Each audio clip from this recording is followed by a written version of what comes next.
can't just wash them things away. You got to begin to continue to fight for your rights. The things that are not right got to come to the forefront. 903 African Americans are at Myrtle Hill, which was unveiled April the 4th last year. 903 graves.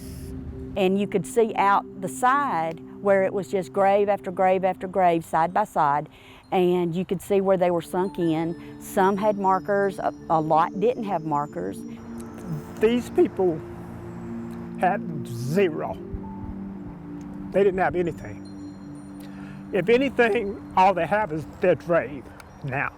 Generally speaking, subgroups who are marginalized, we see that reflected in how we lay them to rest. A lot of that history has been lost, and it hasn't really been told in this city. But that's a part of our history. My name is Addison Howard, and I'm a sophomore digital storytelling and Spanish double major at Berry College in Rome, Georgia. I've always been fascinated with history, particularly cemeteries. I even had my high school senior pictures done in a cemetery.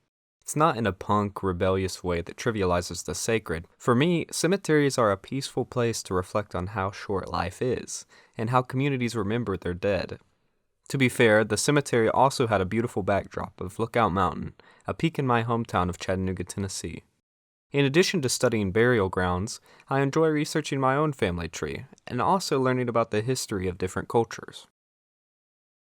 This semester, all these interests intertwined in a single project for Black History Month. I wanted to do more than just read about Black history in the classroom like I had my whole life. I decided to get out of my comfort zone and explore the reality of Black history and culture around Rome, my college town. I wanted to discover for myself what historical markers of the Black community still remain. With the guidance of Selena Tilley, director of the Rome Area History Center, I started visiting different sites and reaching out to locals to hear their stories. I discovered one of the primary witnesses to Black history in Rome is a patchwork of all Black enslaved cemeteries throughout the city, including a former slave cemetery on Berry's campus, which I had never heard of before. Exploring these burial sites in the early days of February, I started the research process. What I learned sparked a semester-long project that both revealed why all of Black history can't possibly be contained to a month, and explored what these cemeteries reveal about local Black history.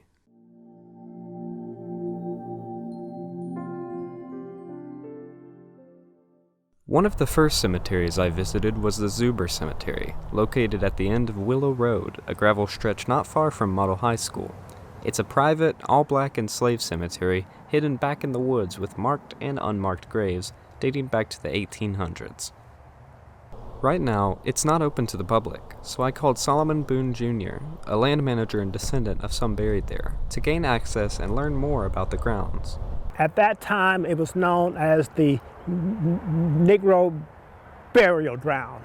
At least from reading upon the deed, that's the land that they bought. So this burial ground goes back into the early 1800s. The earliest tombstone goes back to the early 1840s, 1830s. The people that had a tombstone. So there are a lot of graves here that don't have tombstones. Boone's grandfather, Bill Waters, formally purchased the land with a few of his siblings in 1903. It soon became known as the ZUBER, Dozier, Bell, and Waters Cemetery. Boone first remembers coming here as a child after his grandmother's passing. He has a lot of ancestors here, so he feels emotionally connected to the site. His mother, aunt, and several other close family members are now buried in the grounds as well. Boone mourns his formerly enslaved ancestors, who largely have unmarked graves. These people had zero. They didn't have anything. If anything, all they have is their grave now. They sacrificed everything. They came to a country that they were not welcomed, and they lived here the best they can. And the only thing they got right now is their grave. The only thing they ever had was a grave. Boone laments how many people seem to ignore the history of the land they live on today, forgetting the stories of the enslaved who helped build America. He says history cannot be denied. For us to turn our head and look the other way because we don't like what we see or what we hear is an injustice to even ourselves. It's not even fair to ourselves to say, well, that didn't happen. It did happen. If I look the other way, maybe it'll go away. I don't want to talk about it. It makes me feel uncomfortable. Many of the burial plots are overgrown and obscured. Boone says it's imperative to restore the grounds to honor the enslaved and to observe the proof of slavery in local lands. There are bodies buried here throughout the cemetery. There may be 150 marked headstones, but there's probably 3 times as many or more that are unmarked. You know, it would be good if this place could be restored, okay? And because it is our history, whether we like it or not. Boone spends a lot of his time cleaning and clearing brush off the cemetery. Before the pandemic, volunteers from Barry and the community donated their time as well. Thanks to their work, white crosses now signal the location of previously unmarked graves. Accessibility is still a big problem, though. Boone says the public has little awareness of the cemetery. Only a few people know about the location and are willing to help clean it up. We can spend money on projects to do 1,000 different things. But for a good road that comes here, the county has no interest in improving it, you know. Berry College is the only institution that we know of as now that has an interest in helping to keep the place up. He hopes that in the future the graves can be more clearly marked and that the cemetery would be honored as a state historical site. In the meantime, though, he wishes more volunteers would come out to help clear the land. So I would hope that people would, they don't have to do much, but I would hope that people would help us in restoring it, you know, bringing it back to life.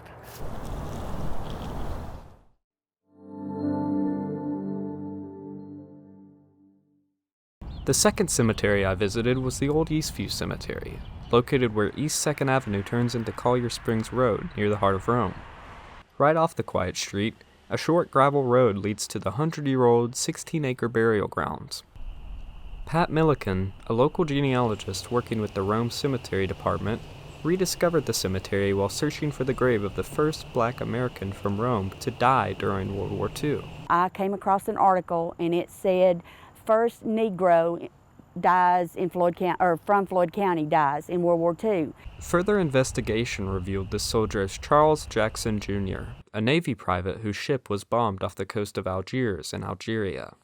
It was about Private Charles Jackson, who before he went to war was a caddy at Coosa Country Club, and he was very young, I think 19 years old, and was on a ship, and it was bombed off Algiers, and he was brought back to Massachusetts to the hospital, and he floated around for a while, several days before he was found. Jackson's remains now rest at Old Eastview. His marker is one of the most legible ones at the site, since a recent rededication ceremony gave him a newer military headstone and a Purple Heart. Several other veterans from World War I, World War II, Korea, and Vietnam are buried here as well.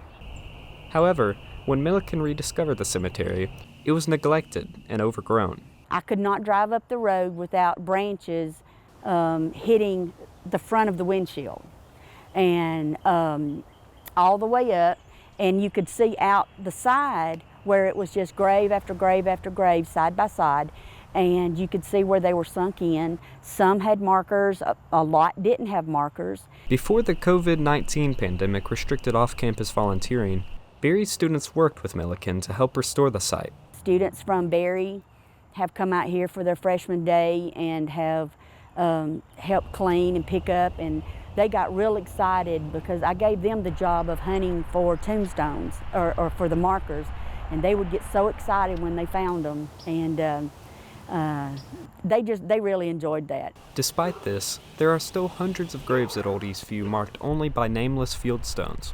Many plots remain overtaken by vines. Since many of those buried here were impoverished, They were entombed in wooden caskets instead of metal ones. There are divots in the ground throughout the cemetery where the earth has sunk in on the decaying remains of these coffins. Although the overgrowth makes much of the grounds inaccessible, Milliken isn't discouraged by its current state. She urges anyone to volunteer an hour or two to help make the site look more presentable. I'd like to see more people come out here, not to vandalize, but to come out and help. You know, maybe you just have a couple of hours and you can come out and weed eat a section. Maybe you can come and donate some mulch or some dirt to help fill in the graves. Milliken recommends everyone, especially people of color, to explore their family history, as not only will it help them find their roots, it may also reveal something about themselves. Something I have on my email, whenever I send out an email, and it says you cannot know who you are until you know who they were. And whatever you learn about your ancestors, you're going to find out about yourself also. And people are so busy now that I think that we need to slow down just a little bit and put it on paper so that our descendants can know it.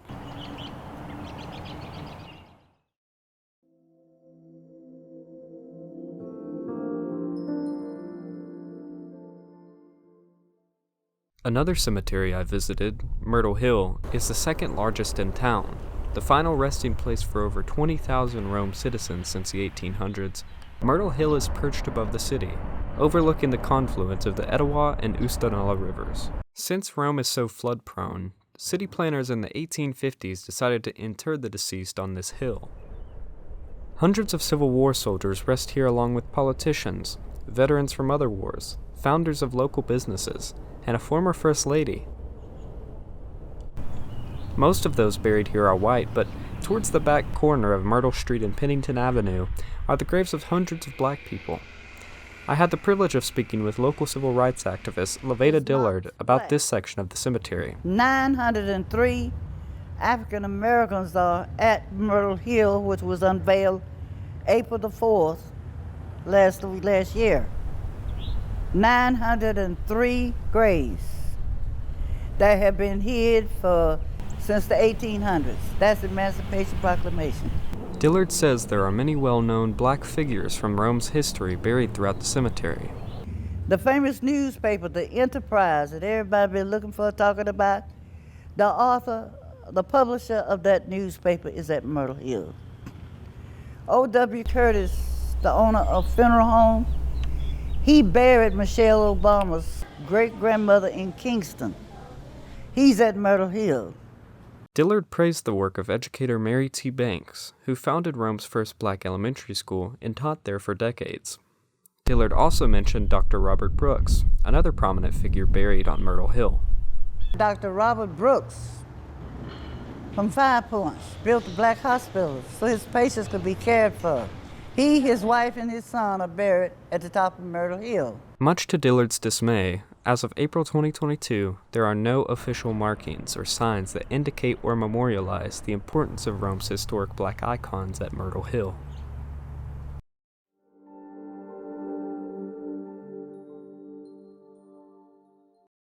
You don't have to go off campus to find traces of black history, though.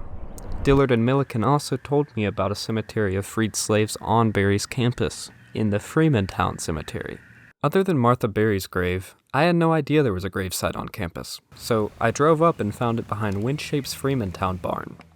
It's a very small family cemetery, and only a few graves have actual gravestones. Most are just unmarked field stones. From an article by Berry College's Memorial Library Director Sherry Harrington called Thomas Freeman and Freemantown, I learned that long before Martha Berry founded the Berry Schools, a freed slave named Thomas Freeman purchased the land where the mountain campus is today. Freeman, who was formerly enslaved by a local plantation owner, married Henrietta Freeman in the mid-1840s. After a stint serving in the Civil War in the 1860s, Freeman purchased the Freemantown land with his pension money and continued his work as a blacksmith. He and his wife had at least 12 children up until his death in 1893.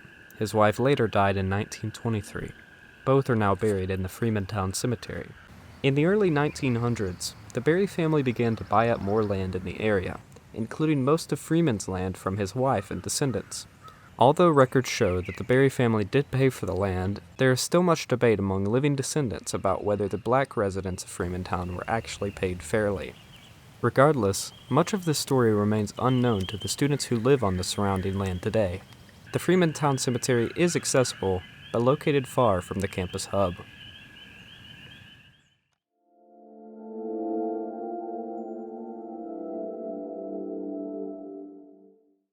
As these burial sites come to light again, they draw attention to Rome's history of racial inequality and its ongoing consequences today. Dr. Sarah Allred, Associate Professor of Sociology at Berry, says there's a connection between the treatment of minority groups and the condition of their burial sites. Generally speaking, subgroups who are marginalized, we see that reflected in how we lay them to rest. And that may manifest in one of a couple different ways.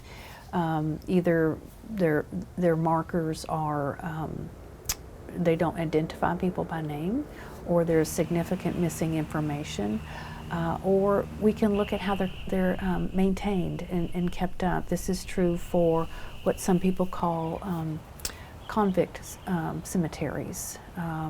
And so you look at those, they're in kind of largely inaccessible locations, usually invisible to the general public. And while they may have markings, the size of them indicates something about their marginal status as well. The rundown all-black enslaved cemeteries in Rome testified to the social tendency to obscure, edit, or forget the memory of minority groups. These burial sites also point to the more recent struggles of Rome's black residents. Levada Dillard, the local civil rights leader and activist I spoke with, understands this struggle firsthand. When she was 16, she was involved in the local 1963 sit-in demonstrations of the civil rights movement happening in Rome. Rome City Police arrested Dillard and dozens of other teens from Maine High School for sitting silently in white-only or segregated diners and shops on Broad Street. They were protesting how black people were not permitted inside many white-owned libraries, churches, businesses, or restaurant establishments at the time. If they were ever allowed in, there was usually harsh segregation and discrimination. Dillard says her group's intentions of peaceful protesting originally made her think that her group wouldn't go to jail. However, despite their silent protests, they all served a 5-day sentence. Okay, this was on a Thursday, and it was our intentions to be home in bed on Friday and go to a hayride on Saturday, but that didn't happen. So we continue to stay in jail. She says the arrested protesters were not the only ones that faced persecution. Most anyone caught supporting these protesters faced consequences too. A superintendent of school came to Maine High to say if any teacher or parent were found aiding the demonstrators, they would never work in the state of Georgia again.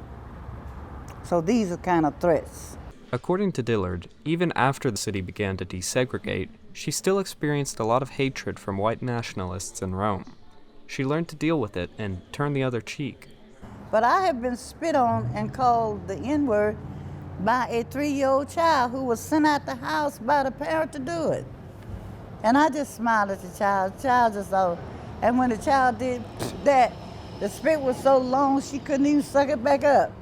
I didn't laugh at her. It was hurtful.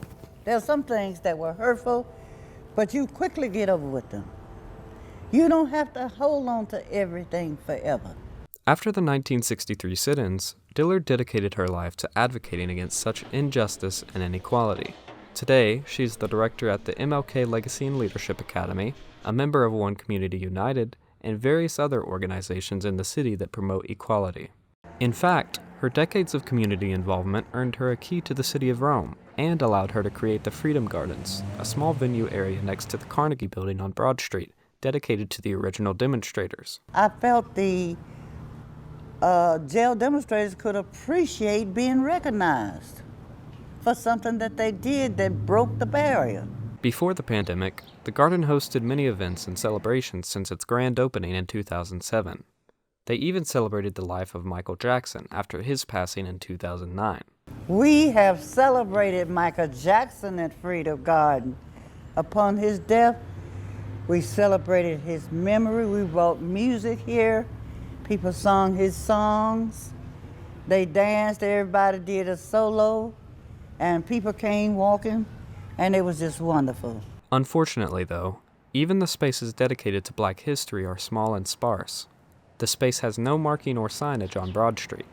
The only entrance is behind the Carnegie Building, and there's only one plastic sign that explains its history. Dillard hopes one day that they can get a permanent historical marker on Broad Street and signs that direct towards the entrance. I just wish the respect was given to Freedom Garden that's given to every other historic site in this town, number one. And number two, we have come to the back door all our lives. And it's offensive to put Freedom Garden on the back gate. Still reminds us of the back door experience. Dillard said that she was told that the sign would receive an iron plaque in 2017 when the garden turned 10 years old, but it was never changed. I found through my research and travel that much like Freedom Gardens, the various cemeteries I visited were hidden in plain sight. Since their locations, markers, or plots are not as clear, and sometimes obscured by woods, general knowledge and education of their existence seems to lack.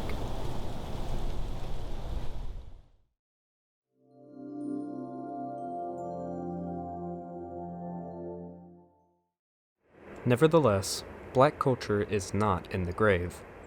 I went to the Kingfisher Art Gallery for a special exhibit entitled "We've Been Here," honoring Black History Month. I got to experience the living and breathing works of art created by local Black artists like Bonita Martin, Xavier Ringer, Edison Montero, Sylvia Smith, and many more. Sienna Altice, a sensory musical artist, performed a live looping set that could only be heard through these silent disco headphones, so people could continue to walk around the studio and observe the art while listening to her performance of songs from different notable Black musicians. This art exhibit was unlike one I had ever visited. The live performance added a special interactive element that complemented the already emotionally moving art. Black culture is alive and well in America. Here in Rome, we have many young artists and activists pushing the envelope. They weren't only respecting Black history at this event, but creating it themselves. I talked to all of my sources about their thoughts on Black History Month, including Barry sociology professor Dr. Allred. She believes that the discussion of Black history should not be compressed into 1 month. I think it's one of many important kind of brackets of time to elevate our conversation about a piece of our history. The problem with special designated months such as this is only that too often those designations inadvertently signal this is the time of the year to reflect on this, whether we're talking about Black history or some other special designated period of understanding.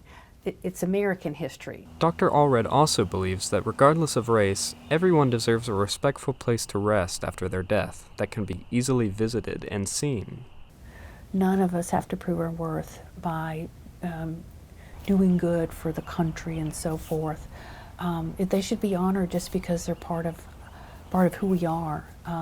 They're part of humanity, and just by virtue of that, they deserve the dignity of an appropriate place of rest that is maintained. It doesn't mean they have to be maintained, the grass mowed on the same schedule, but in a way that we could look at that and go, all right, I would be okay with that if I were 6 feet under right here. Someone would know that was me.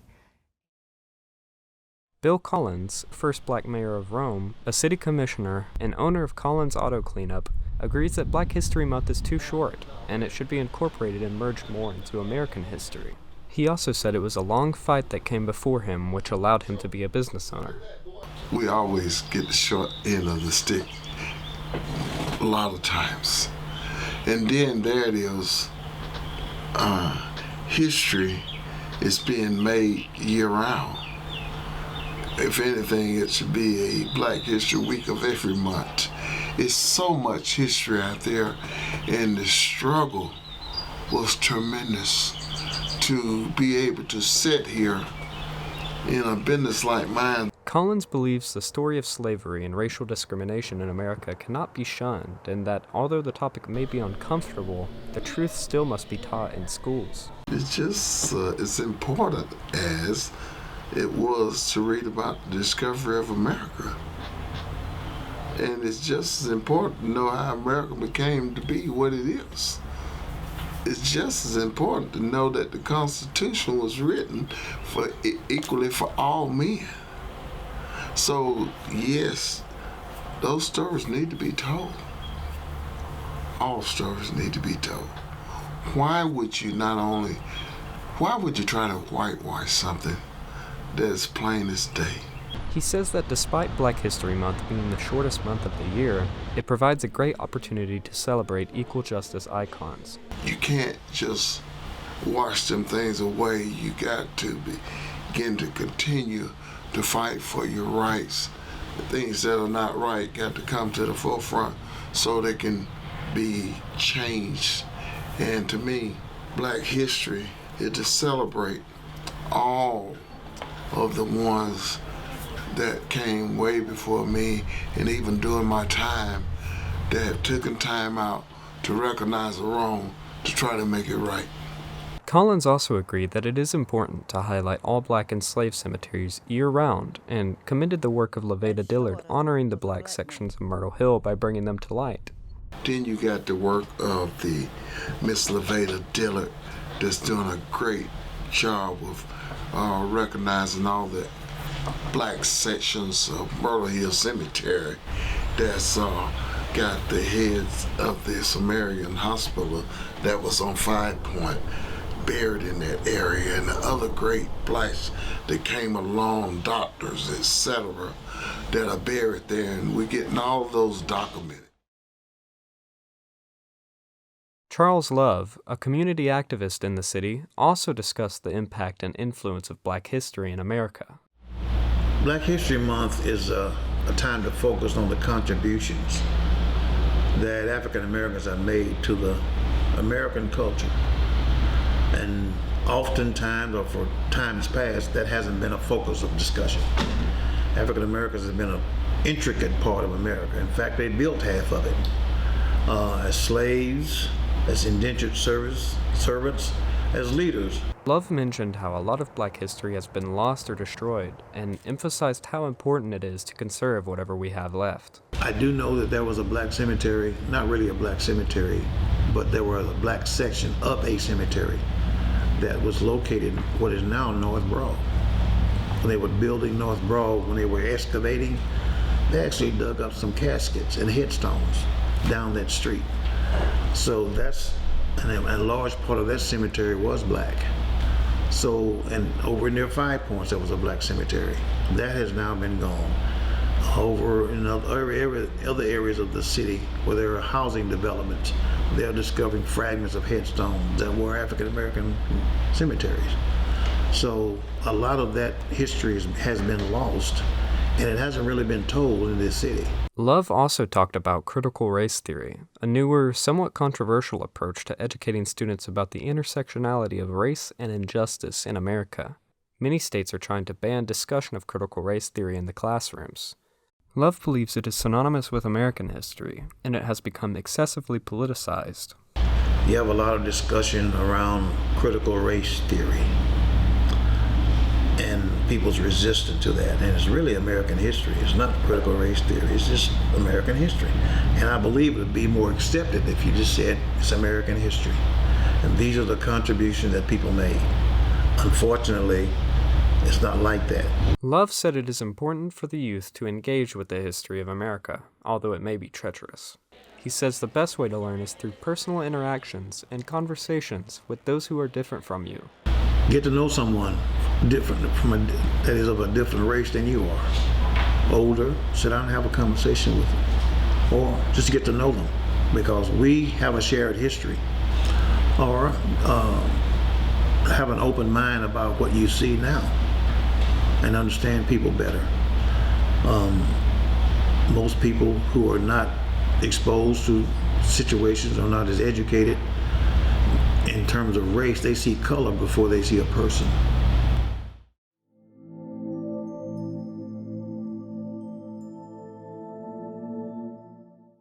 The topic I researched has a huge, vast history that I could not possibly summarize in one short, non-exhaustive documentary. There's much more to learn and much more to hear about local Black history. However, I do think that starting the research process and having more conversations like these has educated me a lot about local Black history. Even though Black History Month is a great time to recognize Black icons, research local Black communities and their histories, and focus on better race relations, the conversation of Black history should not cease at the end of February. It's clear to me that we need to continue discussion and education of local Black history, not just in schools, but in the entire community. There's still much more to be done. Historic sites to be visited, cemeteries to clear and maintain, tombstones to engrave, and stories to be told. I'm not typically interested in the paranormal or spiritual, but whenever I visited these cemeteries, I talked to the people buried there. No, I wasn't expecting a response, but in my heart I knew they were listening. I introduced who I was, explained why I was there, and apologized if I stepped too close to where they rested. I promised them that I would try to tell their story as best as I could, and I felt their energy. In fact, it made me even more compelled to create this project. I implore everyone living in the Rome area to go out and visit these historical sites with a similar mindset. If nothing else, have a discussion with somebody different than you, and maybe you'll come away from the conversation with a new perspective. We all have stories with rich histories, so listen to and share them before you reach the grave. With Viking Fusion, I'm Addison Howard.